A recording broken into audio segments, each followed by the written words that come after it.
Baik, shalom Bapak Ibu dan Saudara terkasih dalam Tuhan Yesus Kristus. Amin. Shalom. Senang kita bisa berkumpul kembali dalam ibadah penjala kita hari ini. Amin. Kita tetap bersyukur buat kasih setia Tuhan dalam kehidupan kita. Kita akan mulai kita angkat satu pujian, yaitu Sungai Sukacitamu. Kita akan bernyanyi bersama-sama.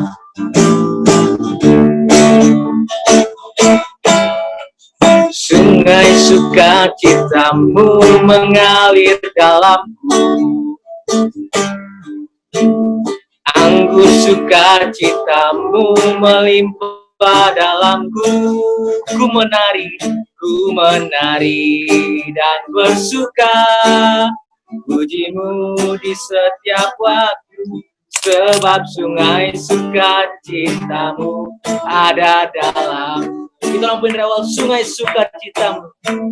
Sungai sukacitamu mengalir dalamku.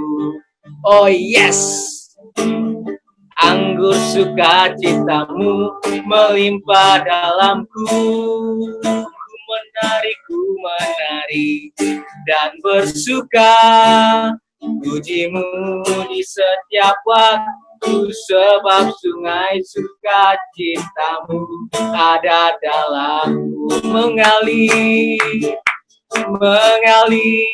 bersamamu, bersuka di dalammu, mengikutimu Tuhan dalam kegerakanku, melayanimu Tuhan, melayanimu Tuhan di dalam sukacitamu, sebab hanya Tuhan yang membuat suka citaku penuh. Itu lampuin awal sungai sukacita.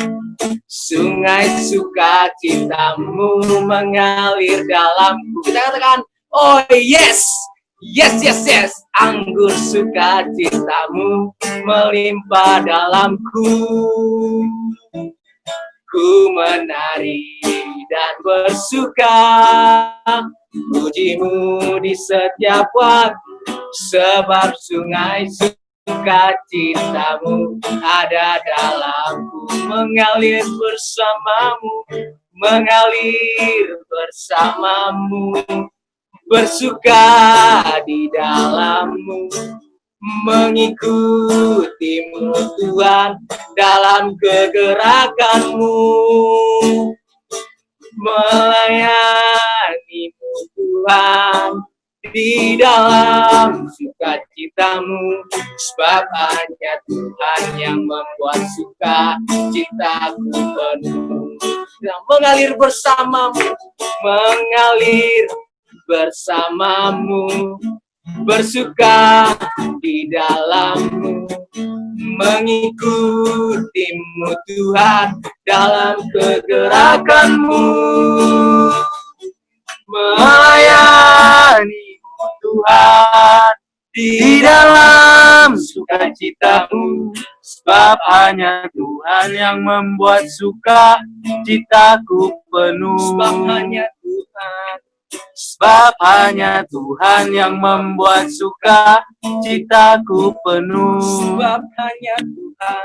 Sebab hanya Tuhan yang membuat suka citaku penuh. Berikan kemuliaan bagi Tuhan kita.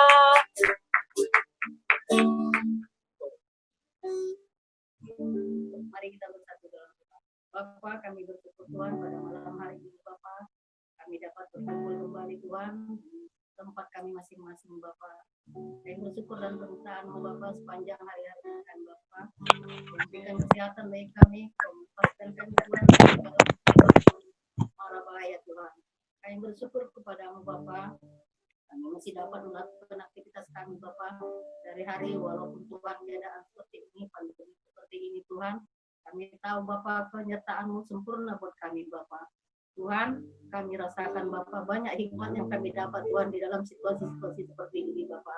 Di antaranya kami merasakan kebersamaan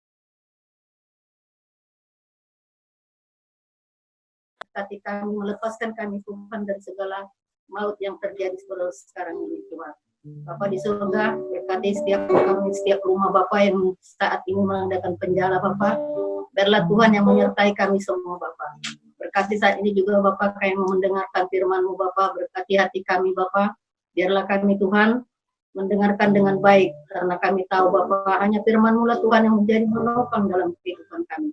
Bapa di surga, kami bersyukur Tuhan buat penyertaan Tuhan hari ini juga Bapa, hamba-Mu Tuhan yang menyampaikan kebenaran firman Tuhan, biarlah Tuhan yang memberkati. Siapkan hati kami Bapa, supaya kami dapat menerima dengan baik. Biarlah kami Tuhan yang mendengarkan diberkati Bapa. Biarlah kami yang mendengarkan, yang kami Tuhan yang biarlah kami Tuhan yang berkati setiap kami Tuhan yang tidak semangat Tuhan dia bersemangat lagi, yang sakit Tuhan kami boleh disembuhkan Tuhan, yang kurang Tuhan kami boleh dikuatkan. Karena itu Bapak, firman-Mu ini Tuhan menjadi penopang dalam kehidupan kami Bapak. Berkati semua kami jemaat-Mu Tuhan, juga Tuhan hamba-Mu. Biarlah Engkau yang berkata-kata di setiap hati hamba-Mu Tuhan, supaya apa yang Tuhan sampaikan boleh sungguh-sungguh memberkati kami, sungguh-sungguh membuat kami semakin kuat dan semakin bersemangat Tuhan. Terima kasih Bapak, kami siap mendengarkan firman-Mu, kami sambut dalam nama Tuhan Yesus. Kami berdoa mengucap syukur. Haleluya. Sebelum mendengarkan firman Tuhan, kita angkat pujian kita. Selidiki aku, lihat hatiku. Selidiki aku, lihat hatiku. Apakah aku sungguh mengasihimu, Yesus? Kau yang Maha Tahu dan menilai hidupku, tak ada yang tersembunyi bagi. Itulah pujian selidiki aku, selidiki aku, lihat hatiku. Apakah aku sungguh mengasihimu, Yesus? Kau yang Maha Tahu dan menilai hidupku, tak ada yang tersembunyi bagi. Telah kulihat kebaikan-Mu yang tak pernah habis di hidupku.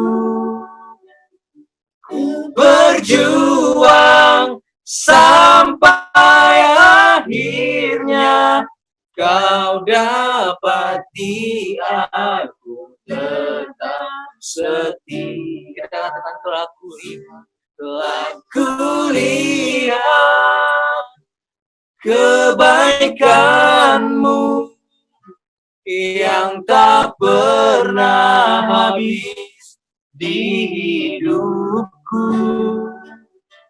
Ku berjuang sampai akhirnya Kau dapati aku tetap.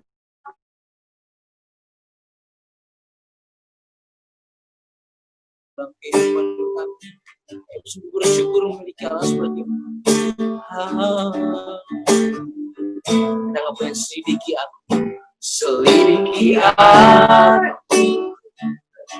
lihat hatiku. Apakah aku sungguh mengasihimu, Yesus? Kau yang Maha Tahu dan menilai hidupku, tak ada yang tersembunyi bagi. Telah kulihat kebaikan-Mu yang tak pernah habis di hidupku. Ku berjuang sampai akhirnya Kau dapati aku tetap setia. Telah kulihat kebaikan-Mu, terima kasih Bapa, yang tak pernah habis di hidupku. Berjuang sampai akhirnya kau dapati aku tetap setia. Telah kulihat kebaikanmu yang tak pernah habis di hidupku. Ku berjuang sampai akhirnya kau dapati aku tetap setia. Berjuang sampai akhirnya kau dapati aku tetap setia. Berjuang sampai akhirnya kau dapati aku tetap setia. Haleluya, mari kita sembah Tuhan. Haleluya. Terima kasih Bapa yang baik. Kami berjuang. Terima kasih Bapa, lihat kebaikan-Mu. Terima kasih buat kasih-Mu. Kami berjuang sampai akhir kebaikan-Mu. Buat kemuliaan Bapa. Haleluya. Kemuliaan bagi-Mu. Kemuliaan bagi, syukur bagi. Haleluya. Segala pujian, segala hormat kami naikkan kepada-Mu. Haleluya. Kami berjuang sampai akhir hidup kami buat kemuliaan-Mu. Kau Allah yang mulia, Kau Allah yang baik, Bapa yang baik-Mu. Haleluya. Kami bersyukur buat kasih-Mu. Segala pujian, segala hormat bagi-Mu. Segala pujian bagi-Mu, Bapa yang baik. Haleluya. Haleluya. Haleluya. Bapa yang mulia, Bapa yang mulia. Kita naikkan suara-suara kita untuk kemuliaan Tuhan kita. Mari kita sembah Tuhan kita. Haleluya. Haleluya. Engkau mulia, Engkau baik bagi kami. Engkau mati di kayu salib buat penebusan dosa kami. Haleluya. Terima kasih buat pengorbanan-Mu. Terima kasih buat kasih-Mu. Haleluya. Batas kebaikan, Engkau mulia, Engkau mulia. Haleluya. Haleluya.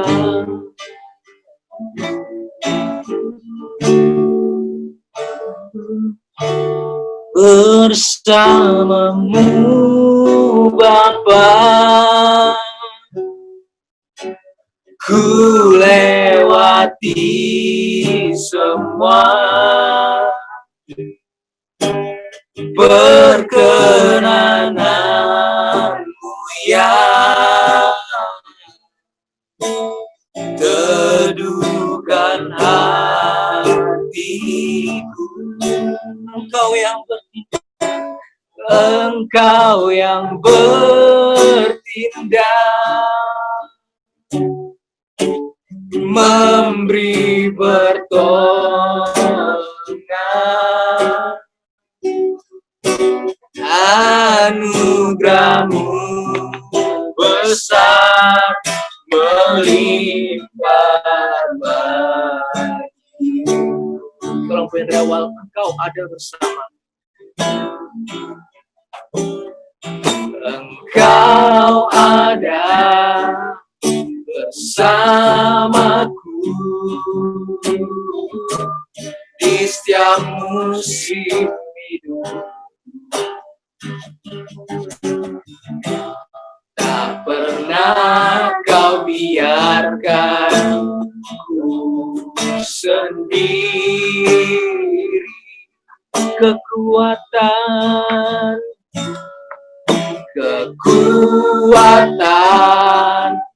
di jiwaku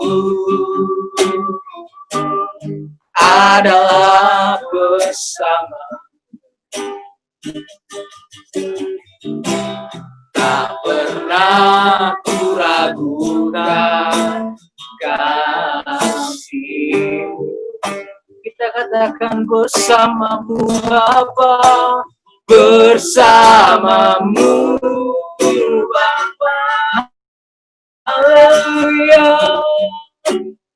Ku lewati semua perkenangan yang teduhkan hatiku. Engkau yang bertindak, Engkau yang bertindak, memberi pertolongan. Anugerah-Mu besar melimpah bagi. Anugerah-Mu besar, anugerah-Mu besar melimpah bagi. Anugerah-Mu besar, anugerah-Mu besar melimpah bagi. Berikan kemuliaan bagi Tuhan kita. Haleluya. Saya serahkan kepada Pak Gembala.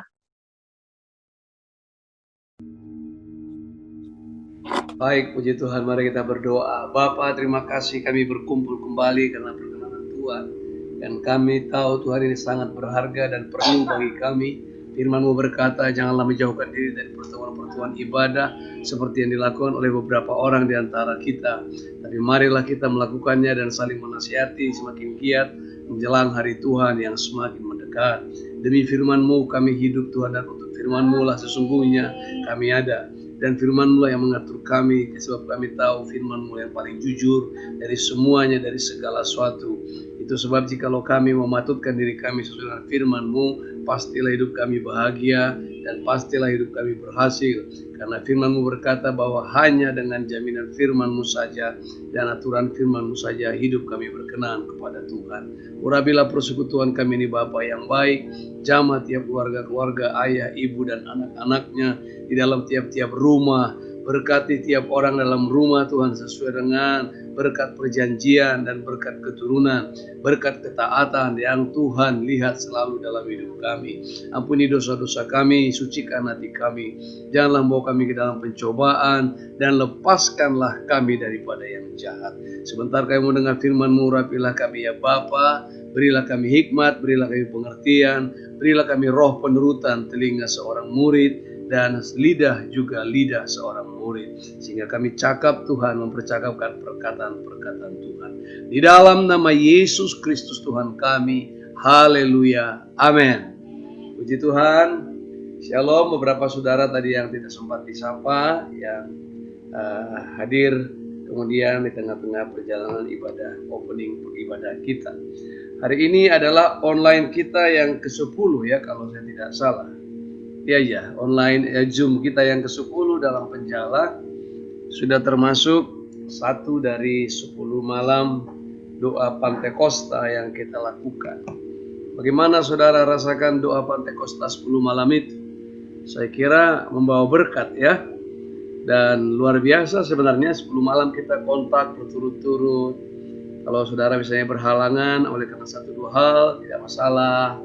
Tapi dengan hadirnya 10 malam berturut-turut kita kontak, rasanya dekat sekali. Itu sebabnya ketika selesai doa itu, kita rasa seperti kehilangan lagi waktu yang berharga itu.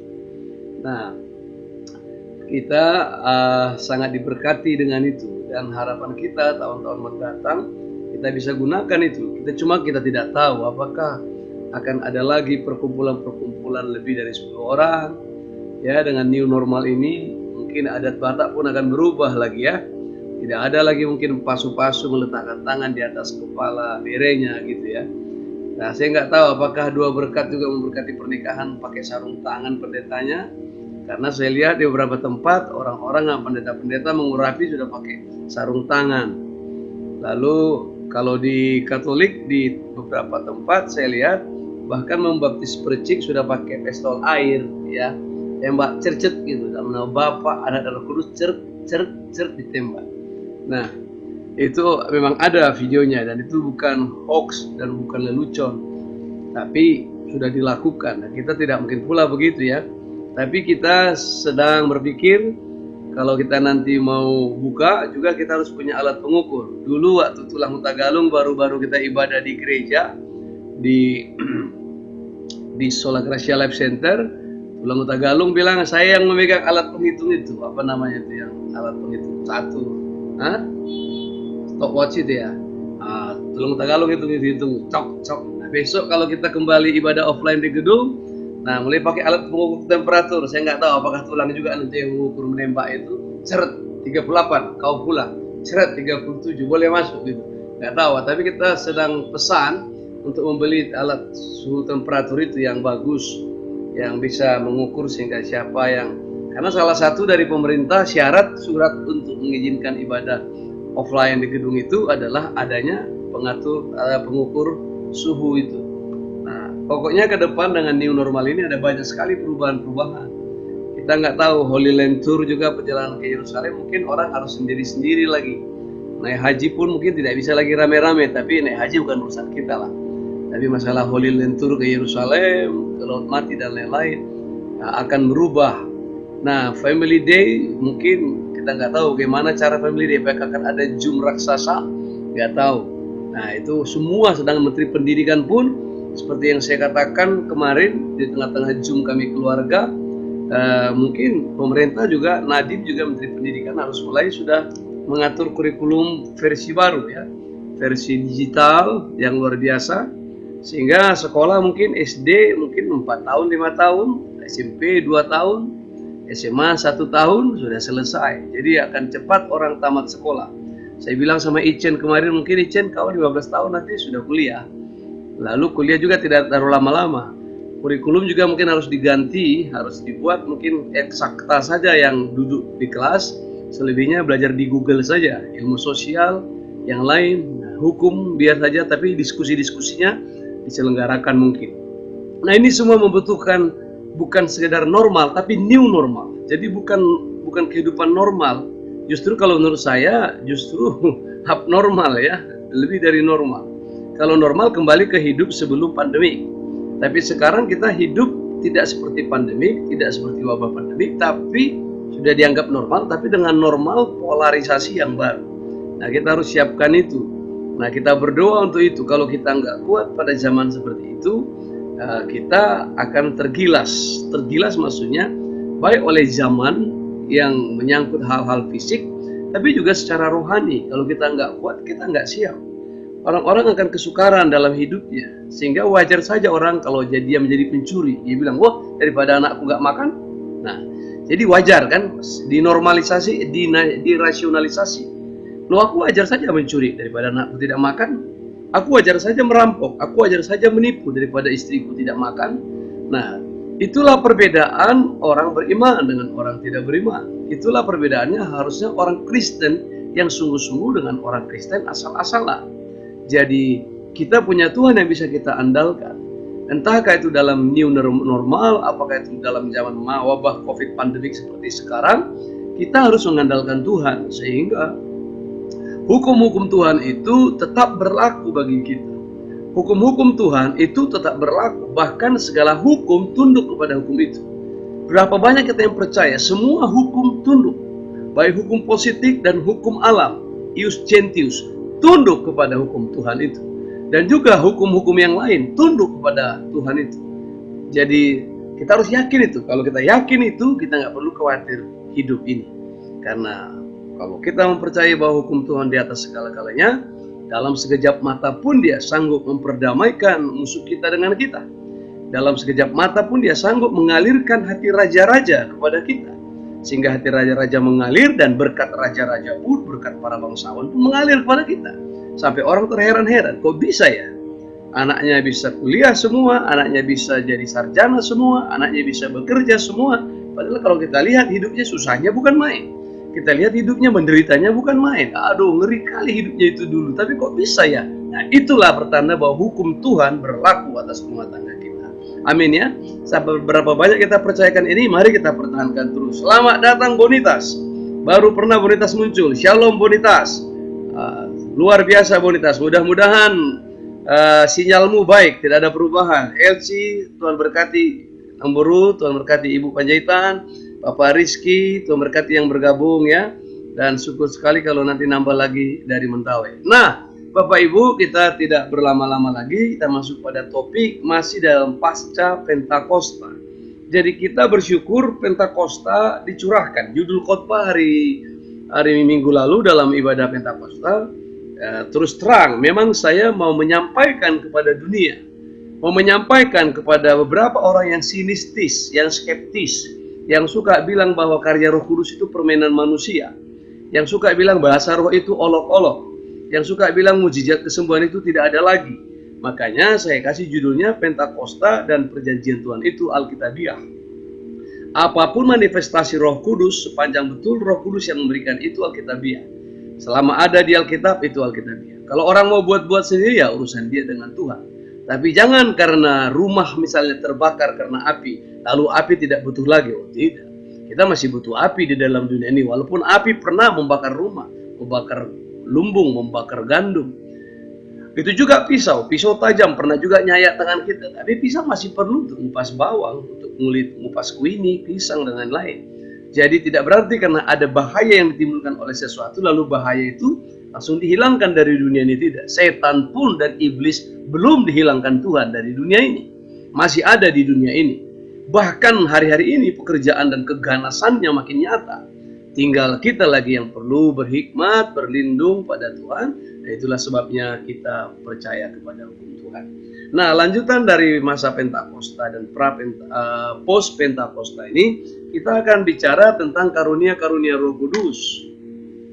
Karena gereja yang kuat atau orang Kristen yang kuat adalah orang Kristen yang dipenuhi Roh Kudus. Nah, tanda-tanda orang dipenuhi Roh Kudus, ada karunia-karunia Roh Kudus di dalam dirinya. Jadi karunia yang dimaksud di sini bukan sekedar bakat. Jadi saya punya bakat menari, berarti karunia Roh Kudus karunia menari. Itu talenta ya. Bakat-bakat gitu ada talenta umum yang diberikan Tuhan. Tapi ini karunia-karunia. Mari kita buka 1 Korintus pasalnya yang ke-12. Kita mulai. 1 Korintus pasal 12. Saya kira kalau misalnya di rumah kita, di kediaman kita tidak ada anak-anak misalnya.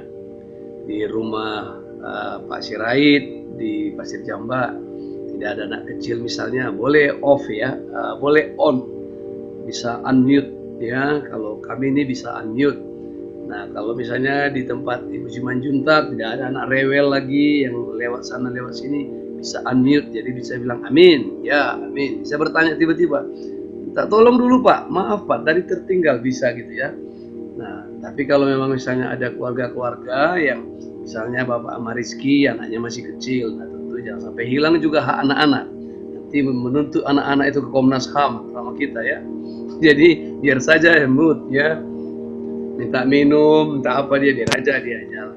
Yobel apalagi dia sendiri kayaknya dia bisa buka gitu ya. Oke, kita baca 1 Korintus 12 ayat 1 sampai dengan ayat yang ke-11.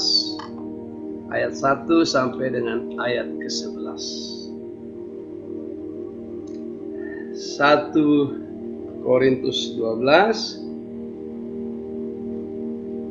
ayat 1 sampai dengan ayat yang ke-11.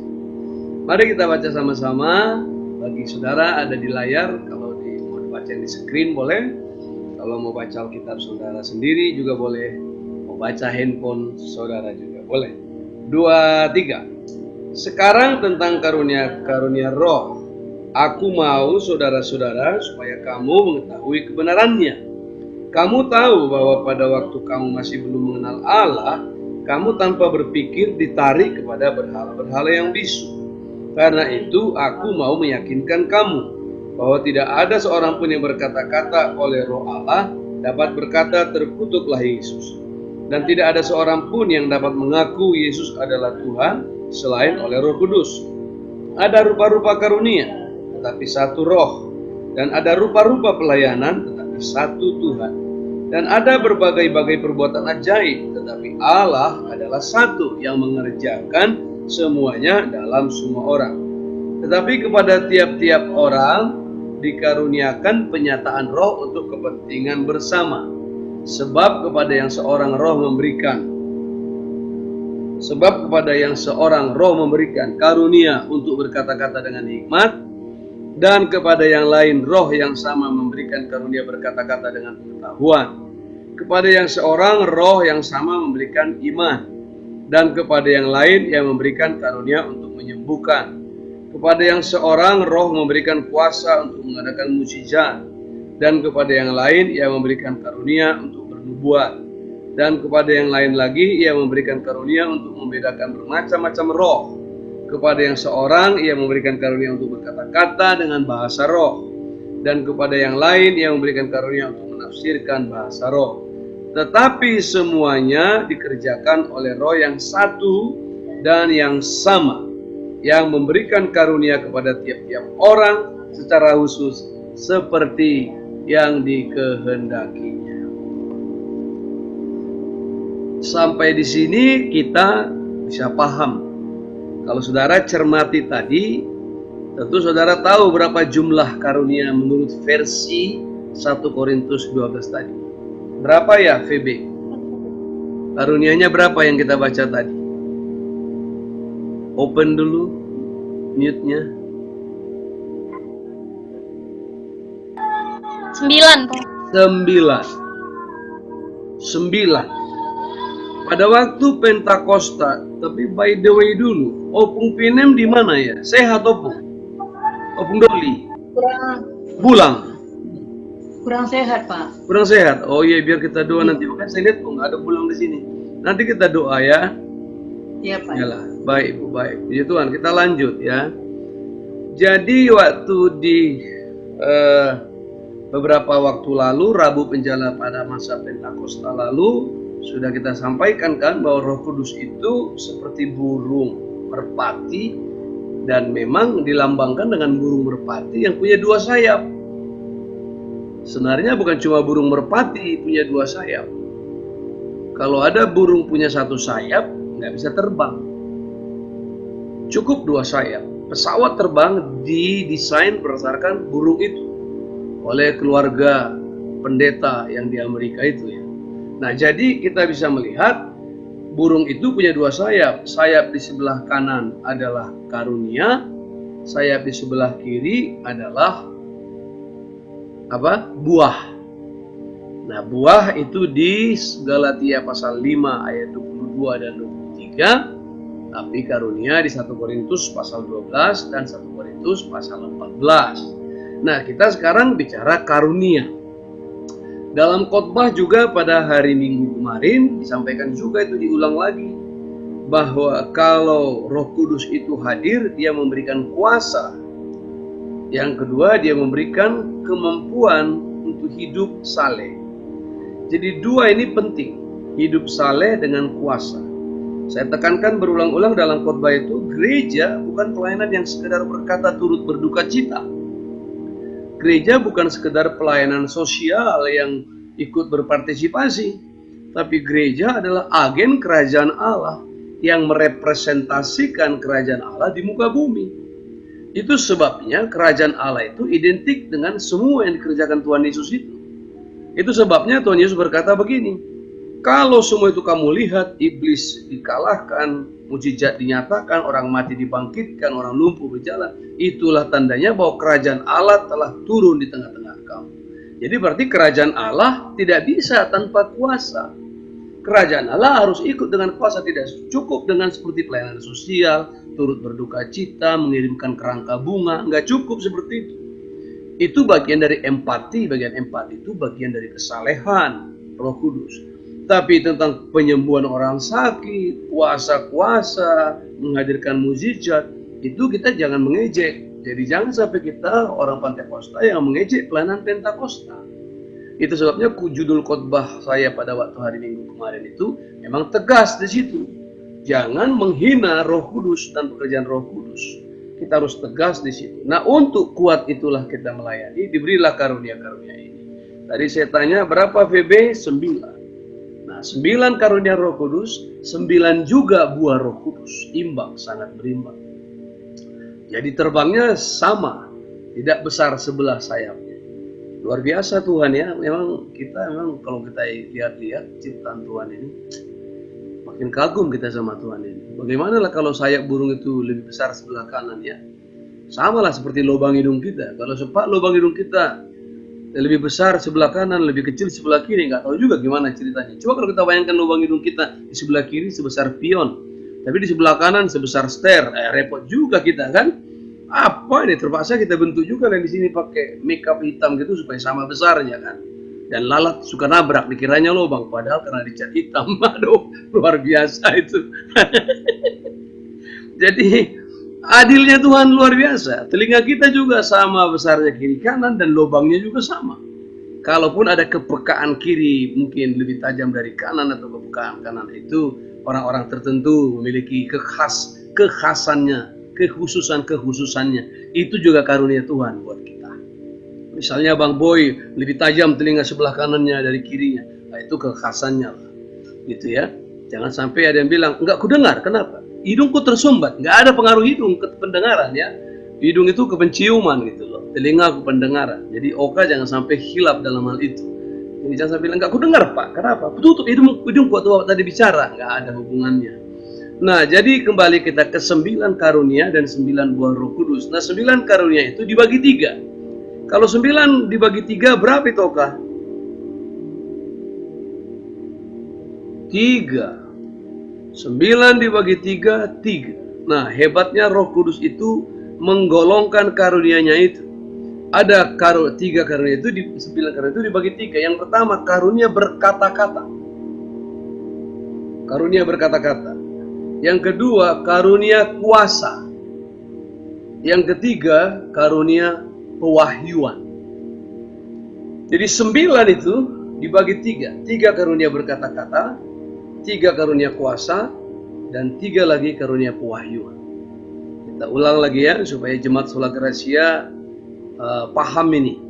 Karunia Roh Kudus ada 9. Dicatat dalam 1 Korintus pasal 12. Dan ditegaskan lagi di pasal 14.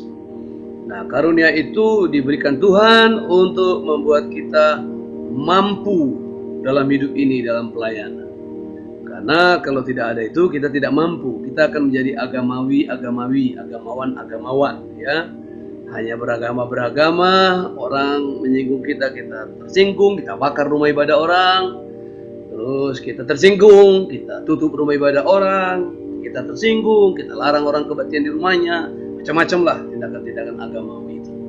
Tapi Tuhan beri kita kemampuan, dan itulah karunia. Nah, karunia itu ada 9 tadi. Nah, 9 itu dibagi 3 lagi. 3 pertama adalah karunia apa tadi? Berkata-kata. 3 karunia lagi apa? Kuasa. Dan 3 lagi karunia apa? Pewahyuan. Nah, kalau karunia berkata-kata itu berarti penginjil. Nah, jadi karunia itu menentukan jabatan orang. Ya, kita ulang. Mohon maaf. Sudah mulai mengapir pat, ya. Sudah mulai kebas kaki, mengapir. Semutan ya namanya, udah mulai semutan kaki. Jadi agak diluruskan. Jadi saudara, karunia berkata-kata berarti penginjil. Ada berkata-kata, ada juga mengajar. Tapi kalau karunia pewahyuan ada nabi di situ. Ya, jadi kalau ada orang kok kayaknya nabi dia, berarti karunianya karunia pewahyuan. Apa itu ya? Nubuat. Apa di situ ya? Bahasa pengetahuan. Dia sementara kita ngomong, dia tahu isi hati kita. Mau kita ngomong A, padahal B di dalam, dia tahu itu. Diurapi dia di situ. Jadi kita nggak boleh bohong sama dia. Nah, ada lagi karunia iman. Karunia iman juga penginjil, ya. Penginjil ini berkata-kata dan juga mengadakan mujizat-mujizat. Makanya penginjil-penginjil itu ngomongnya lebih tegas-tegas khotbahnya. Dia nggak khotbah pelan-pelan seperti gembala sidang. Kalau gembala sidang khotbahnya ya, tegas pengajarannya, tapi tidak boleh marah-marah gitu. Kalau saudara tidak bertobat hari ini, saudara masuk neraka semua. Jarang-jarang lah ya. Dulu waktu saya belum gembala, begitu juga saya khotbah. Karena saya khotbah di gereja orang, saya tinggalkan. Saya khotbah di gereja orang, saya tinggalkan. Pergi saya ke Probolinggo, saya tinggalkan. Pergi saya ke Surabaya, saya tinggalkan. Pergi saya ke Aceh, saya tinggalkan. Dan saya tidak ditugasi untuk merawat. Jadi mau pecah, mau hancur mereka urusan kepala sidang lah itu ya. Lalu kalau misalnya kalau penginjil, saudara tidak kebaktian sampai 1 bulan binasa saudara. Kalau gembala nggak begitu. Kenapa nggak kebaktian Pak? Kemarin di mana Pak? Apa yang terjadi? Sehatnya semua anggota keluarga? Gimana ayam yang kemarin ibu beli itu? Udah jadi dipelihara? Berapa telurnya Bu 1 hari? Nah itu gembala sidang begitu-begitu. Sampai kangkung-kangkung orang pun diperhatikannya. Gitu loh. Terus udah gimana itu yang di depan itu? Bunga yang kemarin ditanam di pinggir jalan bagus. Semua ditanya. Kalau penginjil nggak sempat untuk itu. Kau masih minum tua, habis kau. Tua itulah nanti di kuburanmu dibikin menyirap katanya. Ya hajar-hajar aja ya. Nah itu juga nggak bisa dibikin-bikin gitu. Kalau misalnya raja tidak dikaruniai penginjil, tiba-tiba dia ngomong begitu-begitu, ya mungkin bisa mandi susu itu, disiram pakai susu ya sama orang yang minum di kedai itu ya gitu ya. Nah itu karunia. Jadi Roh Kudus membuat efektif kita. Jadi kalau misalnya seperti Bang Boy dikaruniai karunia kelembutan seperti gembala gitu, rasul, dikasihlah dia kemampuan berkonseling, ngomong, ya begitu Bang. Iya Pak, bisa kita atur Pak, bisa kita jaga, boleh Pak, kami datang besok Pak. Nah gitu-gitu kan, dikaruniai gitu loh. Jadi itu kerjaan Roh Kudus. Nah luar biasa gereja Tuhan ini. Makanya dalam khotbah kemarin itu bahwa hari raya Pentakosta itu hari raya panen, pertanda juga Roh Kudus memaneni gereja. Gereja jadi panen dengan karunia Roh Kudus, membuat gereja mampu berlimpah-limpah. Panen selalu ditandai dengan kelimpahan. Dan gereja di perjanjian baru diberi kelimpahan. Kalau enggak kuat menghadapi serangan Raja Nero ya, Kaisar Nero. Karena itulah makanya gereja sanggup menghadapi penganiayaan Kaisar Nero. Nero kejam, dibunuh, disekap di dalam kuburan, di katakombe. Jadi ada gua, katakombe. Jadi di sana dimasukkan, ditutup di gua di sana pakai api, ditutup di gua di sana pakai api. Jadi dibakar sana, mereka nggak bisa keluar. Mereka mati kena smoke, kena asap di dalam gua itu. Ada lagi yang dilepas di kayak matador gitu, di gelanggang, dilepas singa-singa, harimau-harimau, dicabik-cabik dimakan harimau. Ada lagi yang disalibkan di depan istana, lalu dinyalakan api malam-malam, dibakar, menyala-nyala itu semua di taman bunganya milik Kaisar Nero di Roma pada waktu itu. Nah kenapa mereka mau bertahan? Kalau orang nggak penuh Roh Kudus, pasti lari-lari itu dikejar. Kita kasih contoh ya. Misalnya Bang Torang ini, misalnya ini, kita nggak tahu apa, saya kira nggak sampai masuk ke penganiayaan tribulation itulah ya Bang Torangnya. Tapi kalau misalnya hari-hari mendadak ada yang bertanya, Yong, awak Kristen ya? Mengatu? Nah, boleh pakai hikmat. Mengatu? Gitu kan? Nggak langsung bilang, iya. Kayak gitu. Mengatu? Enggak. Jadi enggak Kristen. Kristen kok gini kok? Enggak, enggak Kristen. Mengapa? Oh, tadi saya kira Kristen. Mau kasih apa? Mau kasih ada bantuan ke gereja. Oh, Kristen. Nah, gitu kan. Lucu laginya kan? Nah, jadi kita bisa melihat bahwa orang-orang yang tidak dipenuhi Roh Kudus nggak kuat menghadapi sengsara dan aniaya itu, nggak kuat. Pasti mereka lari Nah, di sini disebutkan ada karunia yang pertama tadi, bahwa ada karunia berkata-kata dengan hikmat. Kepada yang lain, roh yang sama memberikan karunia berkata-kata dengan pengetahuan. Jadi berkata-kata dengan hikmat.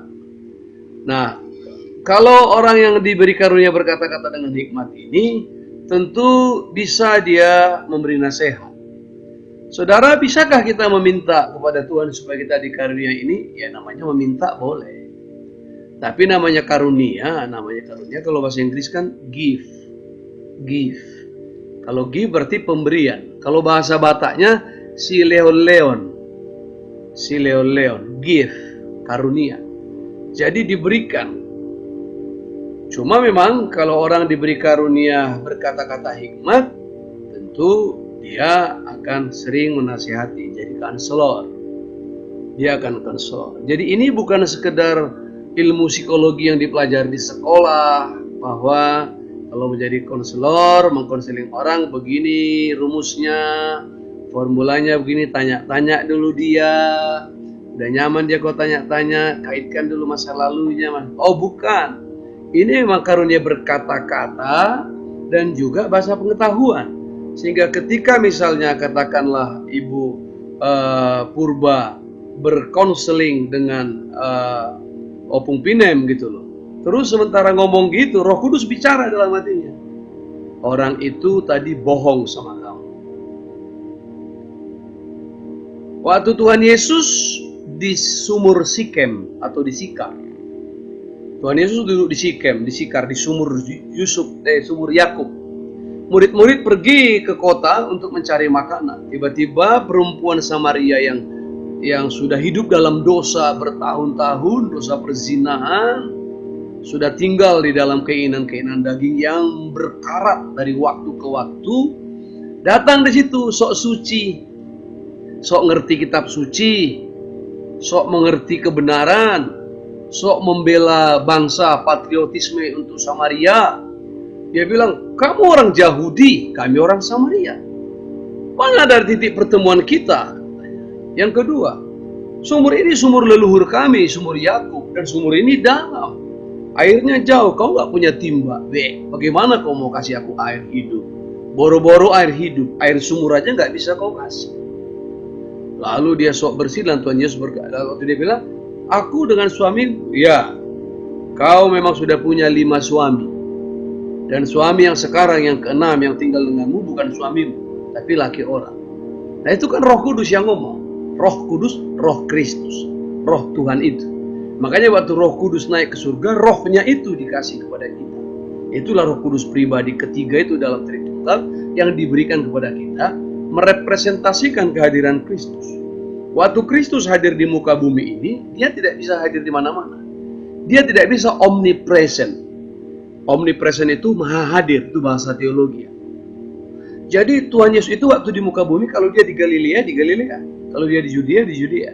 Begitu dia ke Bethlehem, di Bethlehem. Dia tidak bisa hadir serentak.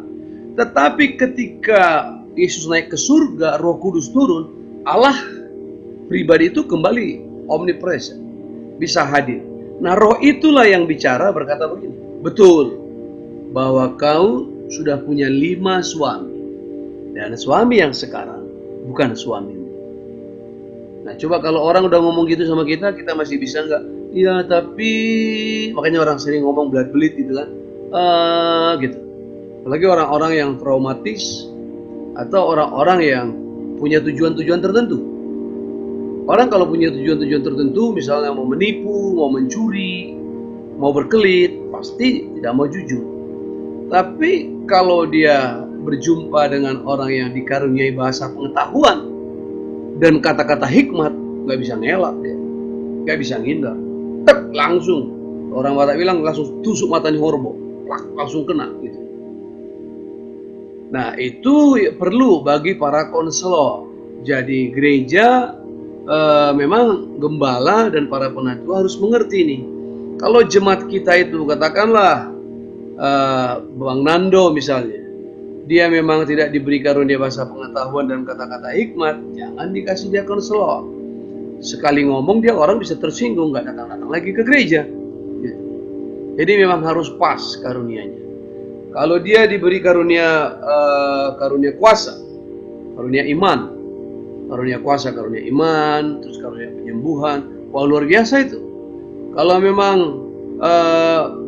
Oka nggak dikasih karunia iman, karunia penyembuhan, terus ditompanginya tangan ke orang, bahkan dia bilang aku udah tompang tangan, dari tompang tangan sampai tompang kaki tidak sembuh-sembuh itu orang, dia memang nggak dikaruniai, gitu loh. Tapi emang pelayanan Pak, aku udah tompang tangan Pak, udah tompang segala-galanya Pak, ku tompangkan tanganku, tompangkan kakiku, ya berarti kau sepak Bapak itu ya. Enggak sembuh-sembuh Pak, ada setan loh, ku sepak Pak, gak mau pergi-pergi, ku usir, gak keluar, ku tendang Pak, itu juga gak keluar dia Pak. Ya udah pindah sama kau setan itu kan, udah masuk setan itu ke pelayan itu, jadi dia kesetanan kan. Nah, nggak ada kuasa. Ini tidak membatalkan Markus pasal 16. Ini tidak membatalkan Markus 16. Apa itu Markus 16, Bang Tora? Tanda-tanda ini menyertai orang percaya, bahwa mereka semua akan berbahasa-bahasa yang lain, memegang tangan orang sakit sembuh. Ini tidak membatalkan itu. Ini kita bicara karunia, kalau itu percaya. Artinya semua kita yang percaya bisa mendoakan orang sakit. Tapi di situ itu secara umum bicara tentang inilah akhirnya nanti orang Kristen perjanjian baru itu beginilah. Orang Kristen perjanjian baru itu adalah orang Kristen yang diperlengkapi dengan kehadiran Allah. Orang Kristen yang dilengkapi dengan kuasa Allah. Orang Kristen yang dilengkapi dengan perkenanan Allah. Itu maksudnya Markus 16 itu. Tapi ditetel lagi ada karunia-karunianya. Ada karunia tadi, karunia kuasa, karunia kata-kata, dan karunia pewahyuan. Kalau karunia pewahyuan berarti nabi lah dia. Dia futuris, dia bisa melihat masa depan. Terus dia bisa melihat visi ke depan, vision. Dia bisa mampu melihat vision ke depan. Juga ada karunia di situ dibaca lagi ya, karena disebut karunia hikmat. Terus kemudian kepada yang lain memberikan karunia berkata-kata dengan pengetahuan, kepada yang seorang roh yang sama memberikan iman. Nah, iman ini memang agak gila-gilaan. Kalau saudara berjumpa dengan orang yang dikarunia iman, atau suami saudara dikarunia iman, lalu saudara ngeri-ngeri sedap berteman dengan dia. Ya, ngeri-ngeri sedap. Karena dia percaya sekali. Bahkan kadang-kadang udah mendadak mepet gitu pun dia masih tetap percaya sungguh-sungguh, sampai saudara bilang, ya pakai otak lah, pakai logika lah, bagaimana mungkin lagi ini. Tapi orang yang dikarunia iman tidak, percaya saja. Nanti kau lihat pertolongan Tuhan gimana. Dan Tuhan tidak mengkhianati karunia yang diberikannya kepada seseorang. Katakan amin. Tidak mengkhianati. Tuhan selalu membela karunia yang diberikannya kepada seseorang. Dia membela, dia jaga supremasi kehadiran dan kuasanya. Sama seperti misalnya kalau kita mengangkat seseorang, udah kita SK-kan gitu, terus nggak diterima orang, ditolak, wah kita pasti membela kan. Apa kalian ini? Saya udah kasih di SK. Makanya kalau ada orang yang sudah di SK-kan tapi nggak berjalan, nggak bekerja, kita juga marah. Kita cabut SK-nya kan. Amin. Nah, kalau dia dikasih karunia berkata-kata untuk menginjil, karunia iman untuk menyembuhkan, tapi dia nggak nginjil, Tuhan cabut SK-nya. Dan biasanya pencabutan SK itu bukan cuma sekedar SK dicabut seperti kita misalnya dicabut SK, bukan, atau berakhir SK, tidak. Ya dia nggak di Kota Padang lagi gitu loh. Langsung orang itu pindah, nggak di Kota Padang lagi. Bukan pindah ke Jakarta atau kemana-mana, nggak di Indonesia lagi gitu loh. Bukannya pindah ke luar negeri, bukan. Tidak di dunia ini lagi dia meninggalkan dunia. Langsung dicabut dari peredaran. Karena menyangkali karunia dan tugas yang diberikan Tuhan padanya. Jadi banyak hamba Tuhan yang mendadak meninggal, mendadak mati. Saya meneliti dengan amat cermat hal-hal itu. Ada hamba Tuhan yang dulu penginjil, tapi tiba-tiba berubah jadi guru, ngajar-ngajar. Nggak pergi lagi menginjil ke desa-desa, nggak pergi lagi menginjil ke LP, nggak pergi kemana-mana lagi. Udah ngajar, dia bikin kurikulum. Mendadak pas khotbah jatuh meninggal, ditarik Tuhan dari peredaran, cabut. Karena tidak fungsi lagi sebagaimana jabatan yang diberikan berdasarkan karunianya. Gitu loh. Ada yang gembala, tapi mulai nginjil, mulai kemana-mana. Karena nginjil, dia kira, oh enak juga nginjil. 5 khotbah kita udah bisa kita pergi kemana-mana. Dan ya, maaf kata ini, mungkin dapat persembahan, gift yang besar, amplop, diajak makan, dan lain enak juga ya. Kalau nggak gembala, kalau gembala bercokol terus di kampung sebelah. Itu di situ aja terus kita ya. Lalu visitasi, kunjungan, nanya jemaat. Udah bagaimana kehidupan jemaat? Tanya. Aduh, capek juga gembala ini. Enak jadi penginjil lagi lah. Jadi penginjil aja lah, jalan kemana-mana. Apalagi kalau jadi pembicara luar negeri, mantap sekali ya. Nggak pernah aku lihat uang. Nggak pernah, aku sejak jadi penginjil nggak pernah lihat uang lagi, Pak. Oh, jadi Bapak, iya, aku tidak pikirkan uang, Pak. Karena uang langsung masuk ke rekening bankku, Pak. Oh, gitu rupanya ya, Bang Tora. Pantas dia bilang nggak pernah lihat uang. Rupanya uangnya masuk langsung ke rekening bank, Pak. Semuanya, dia saya nggak lihat uang itu. Saya belanja pun langsung online aja.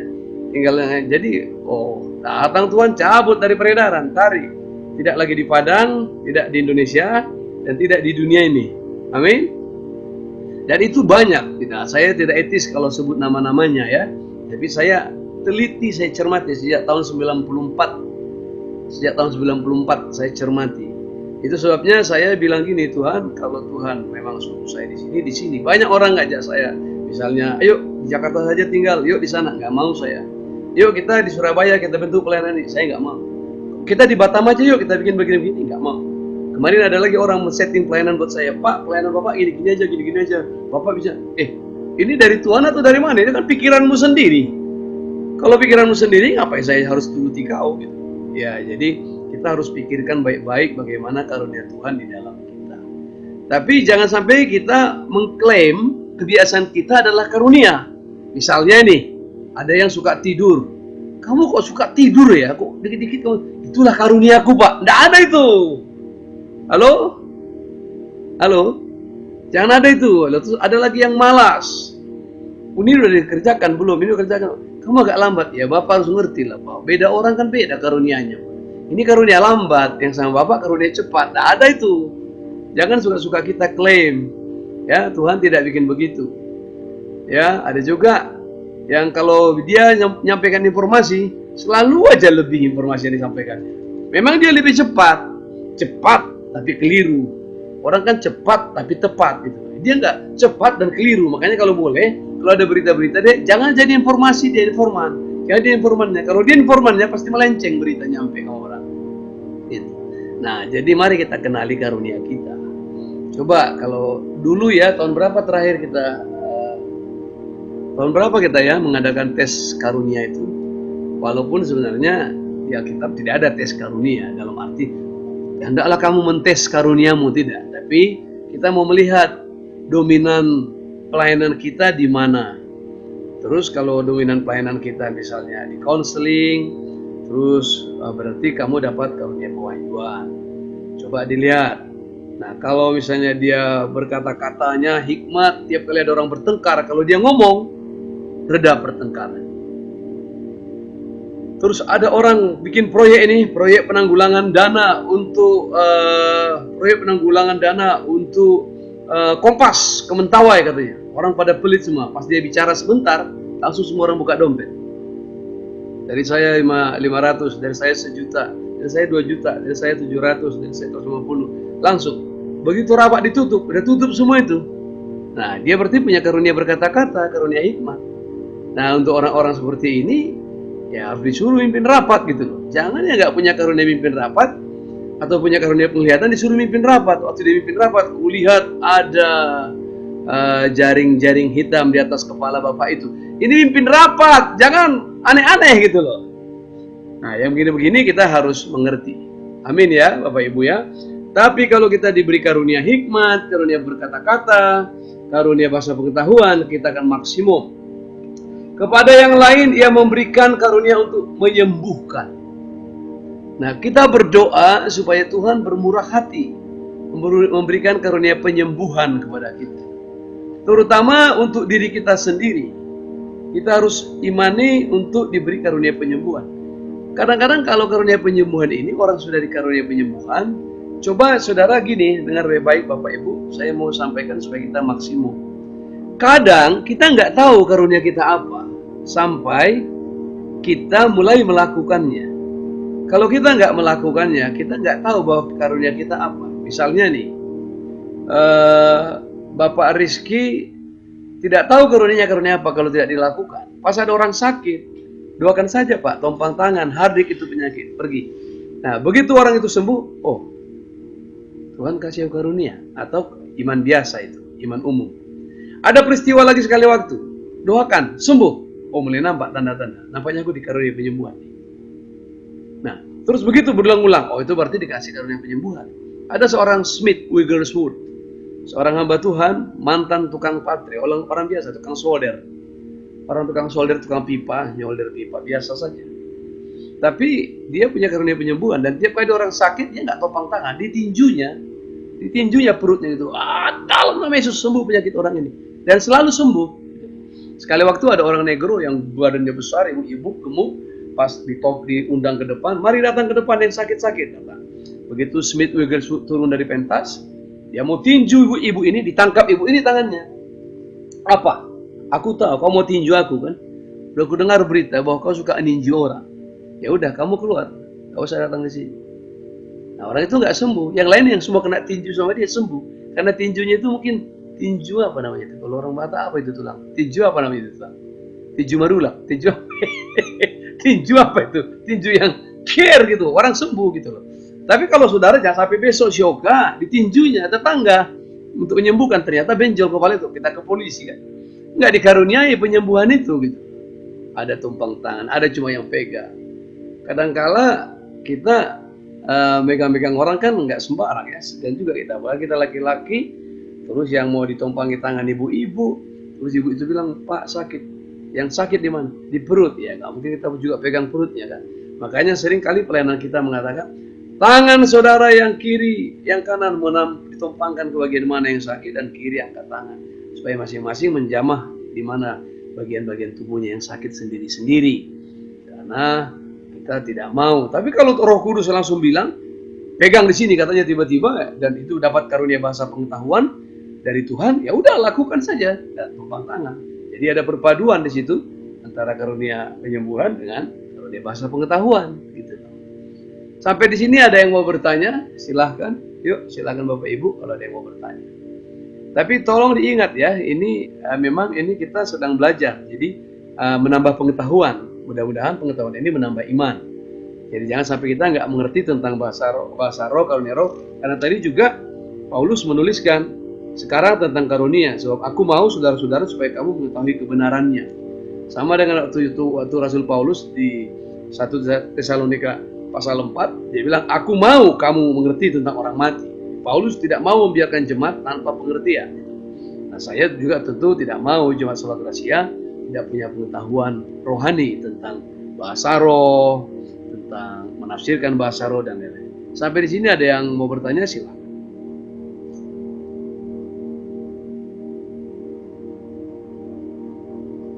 Kita lanjut ya. Jadi karunia iman, karunia penyembuhan. Nah, iman. Dan kepada yang lain yang memberikan karunia untuk menyembuhkan. Nah, ini penginjil-penginjil dikaruniai ini ya. Iman, menyembuhkan. Bahkan karunia ini dahsyat sekali, saudara. Kita punya seorang hamba Tuhan namanya Meltari dari NTT dulu. Sampai nama bandara di sana Eltari ya. Nah, saudara, kita bisa melihat bagaimana dulu di situ peristiwa, dan itu dicatat dunia. Dicatat dunia. Ketika perjamuan kudus tidak ada perjamuan, tidak ada anggur. Ada anggur, ada roti. Itu dicatat, dan itu dunia mencatat. Kalau saudara mau klik Google, klik di mana peristiwa perjamuan kudus, anggur benar-benar menjadi darah dan roti benar-benar jadi daging, jadi flesh daging betul-betul. Dan semua orang yang memegang daging dan anggur, itu peristiwa di Indonesia. Hamba Tuhan Indonesia ya, yang punya karunia iman yang hebat. Smith Wigglesworth juga berapa kali dia membangkitkan orang mati, termasuk istrinya 2 kali mati, 2 kali dibangkitkan. 2 kali istrinya mati, dibangkitkan. Dia pulang, istrinya sudah mati, diberdirikannya di sudut tembok supaya bisa nyandar. Diberdirikannya gitu. Udah mati itu, diberdirikannya. Dia ngomong, hidup, hidup. Udah hidup baru istrinya bilang, kata Tuhan kepadaku, kau nanti yang akan dipanggil Tuhan. Aku memang sudah dipanggil Tuhan. Mati lagi baru dimasukkan ke peti, umumin orang semua baru dikubur. Nah itu karunia iman yang dahsyat. Nah orang kan bilang itu gila, itu apa itu? Dukun itu atau apa? Makanya tadi waktu Rasul Paulus mau memulai pelajaran karunia ini dikaitkannya dengan berhala. Dikaitkannya, tidak menutup kemungkinan mirip-mirip begitu ya kira-kira. Sehingga Paulus mengatakan begini, karena itu aku mau meyakinkan kamu, ayat 2 ya, kamu tahu bahwa pada waktu kamu masih belum mengenal Allah, kamu tanpa berpikir ditarik kepada berhala-berhala yang bisu. Dulu katanya, dulu ayat 2, kamu dulu ditarik tanpa berpikir, ditarik pada berhala-berhala yang bisu. Kita ini orang-orang Indonesia, Batak, Nias, Mentawai, apapun suku kita sudah terbiasa. Bahkan sebelum kita jadi Kristen, kita udah lebih dulu mengenal tahyul kan. Kita ini udah lebih dulu mengenal tahyul. Itu sebabnya kata Paulus, kamu ini nanti kalau dipenuhi Roh Kudus memang agak-agak mirip gitu loh. Kenapa bisa dibilang agak-agak mirip? Iblis itu kan tahu apa yang mau dikerjakan Tuhan. Nah sayangnya, dengar baik-baik Bapak Ibu, sayangnya sebelum Injil sampai ke penjuru-penjuru dunia, iblis sudah lebih dulu pergi ke penjuru-penjuru dunia. Saudara katakan amin. Kenapa gitu ya? Ya, iblis di perjanjian lama, di kitab Kejadian pasal 1 itu sudah dicampakkan ke dalam dunia. Kalau saudara baca kitab Kejadian pasal 1 ayat 2 sampai 3, di situ kacau balaunya. Dunia belum berbentuk, masih kacau balau. Roh Allah melayang-layang di atas permukaan air. Dan kacau balau itu hayata fatuhu, itu berbicara tentang kekacauan di mana sangat kacau balau dunia ini. Disitulah roh iblis itu dijatuhkan ke dalam dunia ini. Sementara anak manusia masih nanti di perjanjian baru dalam Yesus Kristus datang. Jadi sebelum hari kedatangan Yesus, iblis sudah berlang-lang buana ke seluruh pelosok. Bahkan dia ikut dalam penyebaran peradaban. Dan di tiap-tiap peradaban itu dia membuat Allah-Allah baru. Allah masing-masing. Itu sebabnya kita semua punya agama nenek moyang. Haba tahun punya Sipili Begu, atau HD Batahun mulai jadi Nabulon. Batak Karo juga punya sendiri, Nias punya Lawelangi. Banyak Hyang Widi, Hyang ini di Jawa, di Cina juga banyak, Taika Manua di Mentawai, di mana-mana orang sudah punya dewa-dewa. Nah, jadi sebab itu ketika Roh Kudus mau datang, kadang-kadang orang sudah sulit menerima karena sudah ditarik oleh dewa-dewa itu. Itu sebabnya kita tidak bisa menyembah Tuhan kalau kita tidak dilepaskan dari dewa-dewa itu, dari berhala-berhala itu, dari hantu-hantu, dari setan-setan itu. Nah, untuk mempersiapkan karunia-karunia ini, Paulus mengingatkan, memang kamu dulu tanpa berpikir sudah ditarik kepada berhala-berhala yang bisu. Karena itu aku meyakinkan kamu bahwa tidak ada seorang pun yang berkata-kata oleh Roh Allah dapat mengatakan terkutuklah Yesus. Jadi kunci mengatakan bahwa orang dirasuk roh atau tidak, bahwa tidak mungkin iblis mengajarkan Tuhan Yesus kepada manusia. Tidak mungkin. Tidak mungkin. Seperti ini tadi ada berita, beberapa minggu lalu ada berita di Aceh ada terjemahan Alkitab, Injil bahasa Aceh. Nah ini katanya ada lagi Injil bahasa Minang. Nah saya bilang sama kawan-kawan, dicek saja siapa yang menerjemahkan. Karena yang berhak menerjemahkan Alkitab versi kekristenan yang benar, memenuhi kaidah-kaidah penterjemahan hanya LAI, Lembaga Alkitab Indonesia.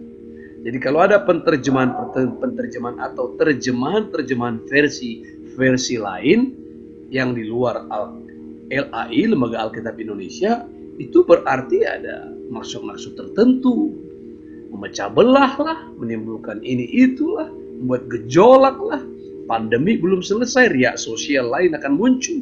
Jadi kita jangan ribut-ribut, jangan mau kacau, kita ini harus dirancang untuk hidup berdamai seorang dengan yang lain. Amin Bapak Ibu. Nah jadi nggak usah langsung heboh, cek saja, karena tidak mungkin LAI menerjemahkan dengan kaidah yang salah. Kita mana mau terjemahan harus dirujuk ke bahasa Yunani, harus dirujuk ke bahasa Ibrani. Terjemahan dari bahasa Indonesia pun ke bahasa suku harus dirujuk ke bahasa aslinya. Nah bayangkan betapa sulitnya menerjemahkan itu. Jadi nggak sembarang menerjemahkan Alkitab itu. Jadi kalaupun nanti misalnya ditanya, dipersoalkan, kita bicaranya dengan kawan-kawan juga begitu. Curiga, mbok kawan, tasya. Siapa yang kerja itu kalau penerjemahan itu kan ada kaidah-kaidah tertentu yang harus dipenuhi. Baik, berikut adalah karunia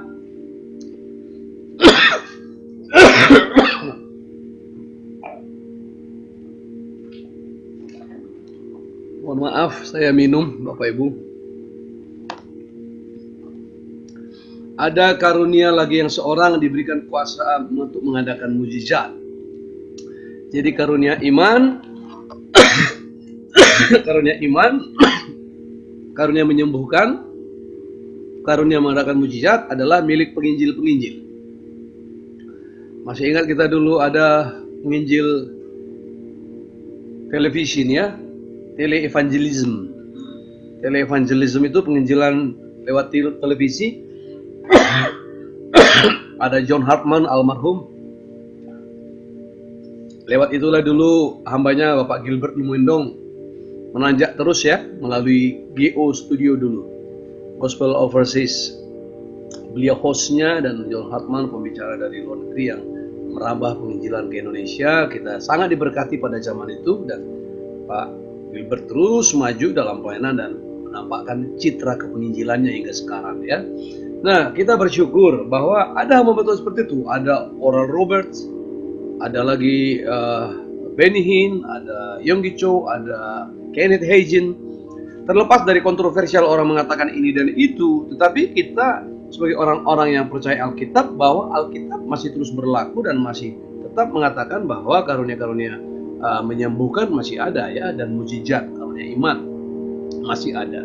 Dan kepada yang lain yang memberikan karunia untuk bernubuat. Nah, bernubuat ini harus benar-benar nubuat, jangan lu buat dan ku buat ya.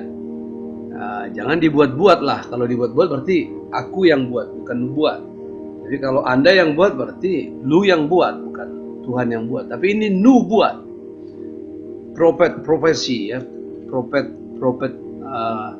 karunia nabi ya. Nah, dia ini nubuat bisa sanggup melihat, menyatakan perkara-perkara yang tidak nampak, yang akan terjadi ke depan. Nah, tapi secara umum ada juga kemampuan-kemampuan ini. Kalau dia misalnya di dalam rapat, dia harus memberikan gagasan-gagasan, ide-ide. Kalau kita rapat misalnya membicarakan satu, coba Bapak Anu bisa sampaikan gambaran. Nggak harus yang spektakuler, walaupun kita tahu karunia 9 ini semua spektakuler semua. Ya, jadi kalau ada orang yang bernubuat di gereja kita nanti misalnya ada yang bernubuat, jangan langsung resah. Jangan langsung resah. Dia bernubuat bah, sesat dia. Jangan. Tapi kita lihat, kalau nubuatnya memang nggak benar, ya berarti ya keliru lah. Nggak usah dulu kita bilang sesat. Keliru lah ya. Keliru. Saya mau katakan begini, semua saudara yang diberi karunia, apakah bahasa roh, karunia iman, karunia penyembuhan, karunia bahasa pengetahuan, iman berkata-kata, nubuat, harus siap dikoreksi. Harus siap diuji. Firman Tuhan berkata, ujilah setiap roh. Ujilah semua roh. Jadi jangan sembarang roh langsung kita maui. Dan kalau misalnya raja diberi karunia bernubuat, dia bilang, kulihat pohon jambu di sebelah sudah tumbang. Ternyata betul, besoknya pohon jambu itu udah tumbang. Terus ada lagi pohon jambu itu udah ditebang orang. Oh, berarti benar ini Bang Raja ini. Dia bilang, kulihat di gereja kita itu ada 2 orang yang sudah setengah tua. Satu laki-laki, satu perempuan. Itu nggak nubuat, itu Pak Roni sampai Morina itu. Itu memang udah pas. Itu nggak nubuat, nggak perlu nubuat untuk hal yang begitu. Itu Pak Roni itu. Kita tahu itu. Lihat ada laki-laki tua sedikit agak bungkuk dan mereka menggoreng di warung yang ruang kecil. Oh iya Pak Roni itu sama Ibu Morina. Itu nggak usah nubuat ya. Nggak perlu dinubuatin itu. Tapi kalau dibilang begini, saya melihat generasi-generasi muda kita akan dipakai Tuhan dalam dekade ke depan. Nah itu kan masih jauh ke depan itu. Dan sulit diuji kan. Tapi kita akan melihat hidupnya si Bang Raja. Gitu loh. Lalu anak-anak ini pun akan nampak bahwa mereka mulai tekun belajar. Mulai tekun beribadah, mulai nampak mereka aktif giat dalam beberapa kegerakan. Wah betul lah, 15 tahun ke depan ternyata Yosdi jadi bupati di Nias Barat, misalnya kan? Kan enggak. Itu kan cara-cara kerja Tuhan. Tiba-tiba Bonitas sudah menjadi kepala dinas pariwisata di Mentawai, Oka jadi Kapolres. Wah, luar biasa kan? Nubuat itu jadi gitu.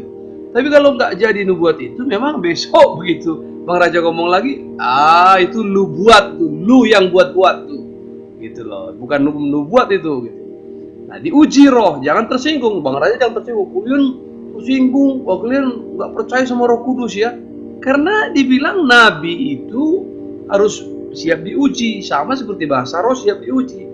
Saudara kan juga kalau berbahasa roh, tapi nggak siap diuji, ya gimana ya? Memang betul bahwa orang jangan dilarang berbahasa roh. Kita bilang jangan melarang orang berbahasa roh, tapi ujilah setiap roh.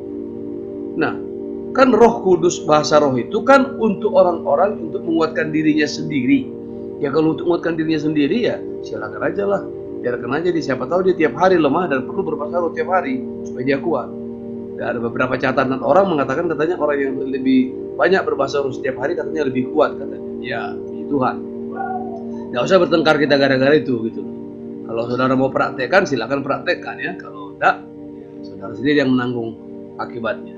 Ya, tapi ada karunia mengadakan mujizat, ada karunia untuk bernubuat, dan kepada yang lain lagi diberikan karunia untuk membedakan bermacam-macam roh. Nah, karunia membedakan bermacam-macam roh ini, nah itu yang tadi. Jadi ini karunia ini apa ya? Kayak dokter spesialis gitu. Dokter tulang tidak bisa menyembuhkan kulit gitu loh. Ada dokter kulit yang menyembuhkan dia. Dokter kulit tidak menyembuhkan penyakit dalam. Ada dokter penyakit dalam. Jadi kalau dokter penyakit dalam pas kena kulit, dokter kulit lah yang menyembuhkan. Gitu.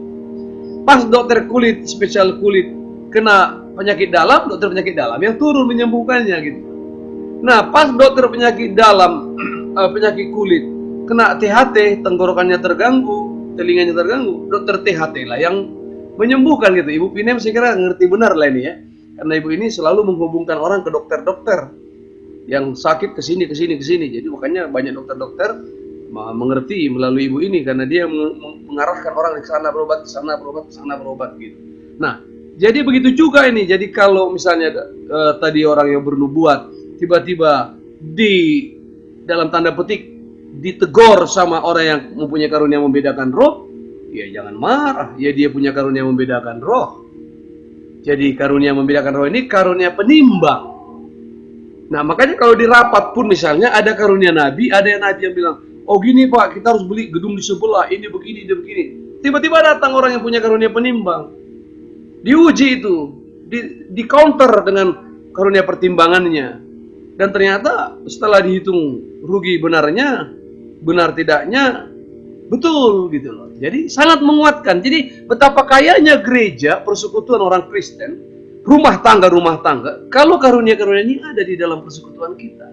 Kita nggak berjalan meraba-raba, karena ada petunjuk-petunjuk, ada kekuatan-kekuatan yang sangat membangun kita sama-sama. Jadi ada karunia membedakan macam-macam roh. Kepada yang seorang yang memberikan karunia untuk berkata-kata dengan bahasa roh. Ini karunia. Ini beda dengan orang percaya yang dibaptis Roh Kudus terus diberikan tanda awal berbahasa roh. Saya mau beritahu, kita nggak perlu kontroversial dalam hal ini. Pengakuan iman Gereja Bethel Indonesia mengatakan orang yang dipenuhi Roh Kudus tanda awalnya berbahasa roh. Jadi kalau saudara belum berbahasa roh, memang menurut Gereja Bethel Indonesia, saudara perlu dipenuhi Roh Kudus supaya saudara berbahasa roh. Pentakosta menyatakan seperti itu karena kita melihat di tiap-tiap kali Alkitab mengatakan maka penuhlah mereka dengan Roh Kudus, lalu mereka mulai berbahasa-bahasa dengan bahasa-bahasa lain. Mulailah mereka berbahasa-bahasa dengan bahasa roh sesuai yang diberikan Roh Kudus. Jadi dari awal jangan langsung antipati terhadap bahasa roh. Karena itu tanda. Kalau bahasanya Pak Utagalung tarsahap ya, dimeteraikan, disahapon gitu. Dimeteraikan. Jadi itulah meterai gereja pertama itu. Jadi waktu gereja pertama lahir di Yerusalem itu pada hari Pentakosta itu, meterainya itu Roh Kudus itu. Semua mereka langsung berbahasa yang lain. Jadi tapi ada karunia berbahasa roh. Nah, karunia berbahasa roh itu biasanya gandeng dengan karunia menafsirkan bahasa. Jadi kalau saudara misalnya kita ibadah nih, nanti ini kita offline di gereja mudah-mudahan bulan 8 kita udah bisa misalnya, tapi kita nggak bisa maksa. Kita nggak mau menjadi klaster seperti yang di Batam. Udah tahu Bapak Ibu ya, yang di Batam GBI menjadi klaster baru. 29 orang persiapan mau ibadah di gereja di Batam di GBI House of Faith atau House of apa ya? House of Hope ya? Hah? House of apa ya? Hah? House apa? House of Hope. Hah? Joy. House of Joy. Karena ada GBI My Home juga ya. Pak Irwan dan Sinur Irwan. Nah, ini House of Joy. Itu cabang dari gereja tempat orang si Yobel di Singapura pelayanan dengan Pak Johan ya. House of Joy di bawah binaan dari Singapura. Mereka mau persiapkan ibadah, mau setting semuanya untuk ibadah offline. Tapi ternyata mereka menjadi klaster baru, pendeta gembalanya pun kena, 29 orang sudah kena. Mereka menjadi penyebar ya, belum lagi yang kita nggak tahu OTG. Nah, mudah-mudahan menghindari hal seperti itulah, kita tidak boleh buru-buru. Dan saya juga berharap begini, saudara, apakah benar ya jemaat-jemaat di Indonesia ini rindu ibadah itu? Karena kadang-kadang Zoom begini pun nggak semua kita bergabung, nggak semua juga kita rindu, saya lihat gitu loh. Jadi kadang-kadang opo iya apa enggak gitu ya, kalau udah rindu kali lo jumpa, kok Zoom gini aja Rabu, nggak semua kok show their face gitu ya, menunjukkan wajah mereka, nggak semua gitu. Jadi saya nggak percaya juga bahwa saudara rindu bersekutu di sana, nggak juga. Atau mau berjumpa dengan orang-orang tertentu, ya nggak tahu juga saya. Tapi yang harapan saya harusnya kita rindu ya, minimal Zoom seperti ini. Makanya kita plesetkan jadi Zoom, jadi jumpa gitu ya. Nah, mudah-mudahan ini benar-benar bisa memacu kita untuk bisa Zoom begini. Kadang-kadang seperti Ina saja pun yang harus mancing dulu untuk dapat ikan. Ada beras tapi ikan tidak ada, tentu dia harus mancing dulu supaya beras ini bisa jadi nasi dan lewat dimakan gitu kan. Nah, bisa juga nyempatkan diri ikut Zoom seperti ini. Nah, saudara, jadi karunia bahasa roh ini penting, karena apabila saudara sudah diberi karunia bahasa roh, saudara bisa membangun iman saudara sendiri. Karena dikatakan di situ karunia bahasa roh adalah untuk membangun kita sendiri. Dan di dalam Roma pasal 8 ayat 26-27, saudara bisa, mari kita baca dulu. Roma 8 ayat 26-27. Saudara bisa lihat bagaimana sesungguhnya kita ini suka kesulitan dalam berdoa. Terutama seperti kami gembala-gembala sidang, para konselor suka kesulitan, nggak tahu apa yang mau kita bilang lagi. Mungkin beberapa hari yang lalu atau hari-hari sekarang ini ada di antara saudara jemaat-jemaat yang nggak tahu apa mau dibilang, saking beratnya pergumulan itu. Saudara cuma nangis saja terus. Aduh, gimana ya? Saya mau katakan ini gimana? Kita baca dulu lah, kita baca dulu, baru nanti kita jelaskan. Yuk kita baca. 2, 3. Demikian juga roh membantu kita dalam kelemahan kita. Sebab kita tidak tahu bagaimana sebenarnya harus berdoa. Tetapi roh sendiri berdoa untuk kita kepada Allah dengan keluhan-keluhan yang tidak terucapkan. Dan Allah yang tahu betul, menyelidiki hati nurani, mengetahui maksud roh itu, yaitu bahwa ia sesuai dengan kehendak Allah berdoa untuk orang-orang. Jadi artinya ketika berdoa berbahasa roh, sebenarnya bukan kita lagi yang berdoa. Roh Kudus sudah berdoa di dalam kita dan melalui kita. Katakan amin. Jadi jangan sembarang kita ngejek bahasa roh. Jangan sama kita dengan kelompok-kelompok lain yang tidak mempraktekkan bahasa roh. Jadi kalau saudara seperti, saya nggak usah sebut nama orang, di antara kita ini ada yang beberapa hari lalu nggak tahu lagi mau bilang apa doa. Pojot, sempit, sesaknya bukan main. Tuhan, aduh Tuhan gimana ini Tuhan? Oh Tuhan nggak tahu gimana ini. Gimana ini nggak tahu lagi nih Tuhan. Apa sebenarnya? Apa? Wow, terus mulai berbahasa roh. Itulah gunanya fasilitas bahasa roh. Jangan saudara udah kalut keadaan semuanya, saudara masih tetap normal-normal, berbahasa manis-manis. Tidak ada lagi. Sama seperti ada kalau saudara orang tua yang baik, waktu saudara mau menjumpai anak saudara, kenapa? Nggak tahu lagi dia ngomong apa. Dia nangis aja. Kenapa? Sampai dia tenang, udah tenang semuanya. Tapi udah kita tahu dia betapa sesaknya dia. Nah, bahasa roh itu juga dalam konteks doa seperti itu. Jadi saudara yang belum pernah alami, Jangan berhenti, ngalami. Buktikan gitu, masuk ke ruang bilik tersembunyi. Tapi jangan di gereja, saudara ibadah raya berbahasa roh, sehingga tidak ada yang menafsir. Kalau nggak ada yang menafsir, nah ini kita masuk ke ini dulu. Di situ disebut ada bahasa roh, tapi ada juga karunia untuk kepada yang lain untuk menafsirkan bahasa roh. Ini bahasa roh yang perlu ditafsirkan di mana? Di tengah-tengah ibadah raya. Kalau di kamar saudara sendiri nggak perlu, karena saudara bisa tahu kalau saudara diberi karunia menafsir. Tapi kadang-kala saudara juga nggak tahu. Tapi begitu saudara selesai berdoa, kok lega? Aku tadi bilang apa? Nggak tahu, pokoknya lega. Lega gitu loh. Dan nggak lama kemudian, Ibu Gembala paling sering nih ya, saya harus cerita nih. Ibu Gembala paling sering waktu saya penginjil, saya tinggalkan tidak ada beras. Saya pergi ke Solo Selatan, naik usaha murni, nggak ada uang. Ada uang untuk ongkos saya saja pergi ke Solo Selatan, naik usaha murni. Nah tiba-tiba ibu di rumah nggak tahu mau masak apa, mau bagaimana. Ya ibu berdoa saja. Dan ibu kalau sudah berdoa masuk persoalan yang paling pelik dan paling konflik dan paling berat, air mata bertumpahan, ya tentu nggak berdoa lagi. Bapa di surga, terima kasih, kuduslah namamu. Nggak ada lagi. Tiba-tiba udah selesai, udah lega saja. Beras sudah ada belum? Udah ada semua belum? Tapi anak-anak dimandikan, dirapikan. Tiba-tiba mobil bisa berhenti di depan itu. Ada Pak Sirait? Nggak ada Pak. Dia, oh sebentar lah Bu. Ini titipkanlah beras 1 karung. Dibawa ayam. Kadang dibawa duren. Apa saja yang dibutuhkan. Dan kita tidak menjadi peminta-minta karena kita tidak minta sama manusia. Amin saudara. Halo, amin. Dan ini bukan cuma bagi pendeta berlaku, bagi pengusaha juga ini berlaku. Ini bukan cuma bagi pendeta berlaku, bagi mahasiswa ini berlaku. Ini bukan cuma bagi gembala sidang GBI Solo Gracia berlaku, bagi ibu-ibu rumah tangga yang lain ini berlaku. Jadi mari kita buktikan Tuhan itu dahsyat. Jangan nanti ikut-ikutan kita jadi pengejek-pengejek. Yang dikatakan juga di dalam kitab itu bahwa mereka mengatakan, oh mereka mabuk anggur. Mereka minum anggur manis. Tidak, makanya tegaskan saya khotbah hari ini gitu, saya bilang khotbah Pentakosta itu alkitabiah. Pencurahan Roh Kudus itu alkitabiah, karunia Roh Kudus itu alkitabiah, bahasa roh itu alkitabiah, penyembuhan itu alkitabiah, nubuat itu alkitabiah, menafsirkan bahasa roh itu alkitabiah, semua itu alkitabiah.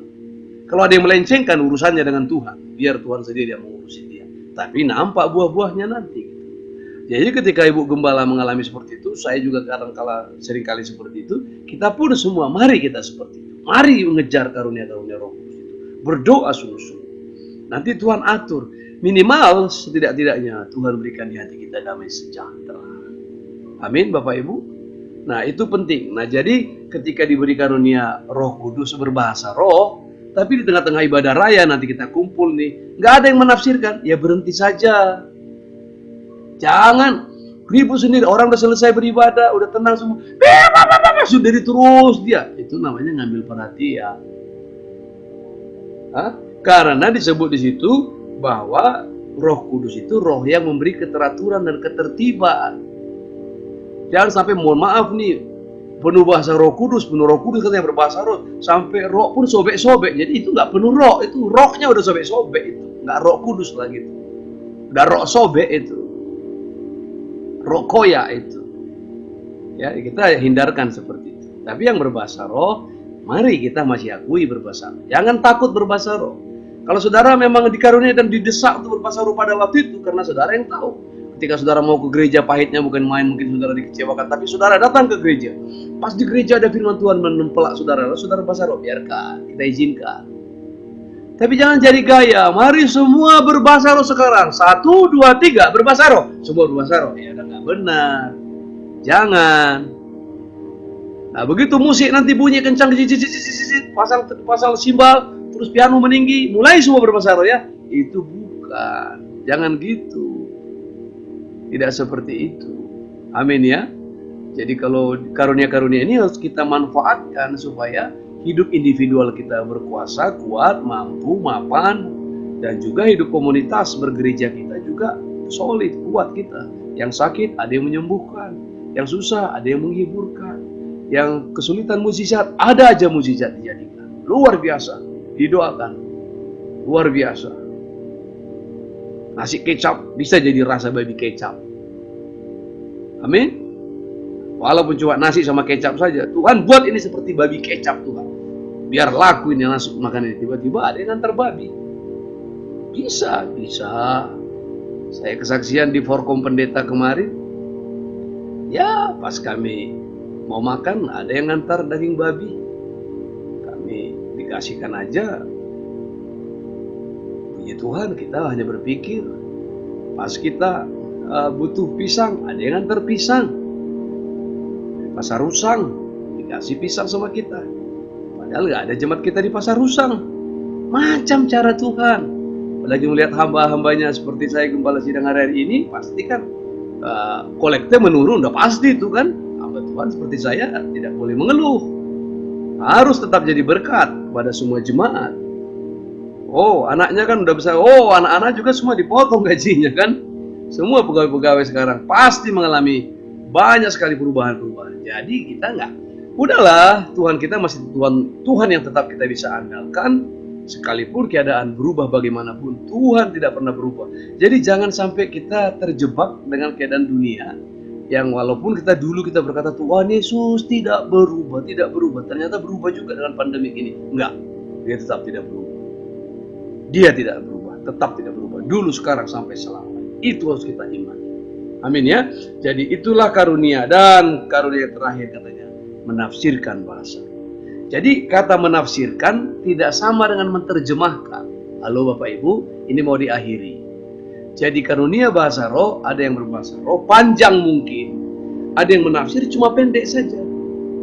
Ada karunia berbahasa roh pendek tapi penafsirannya panjang. Namanya menafsir, bukan menerjemah.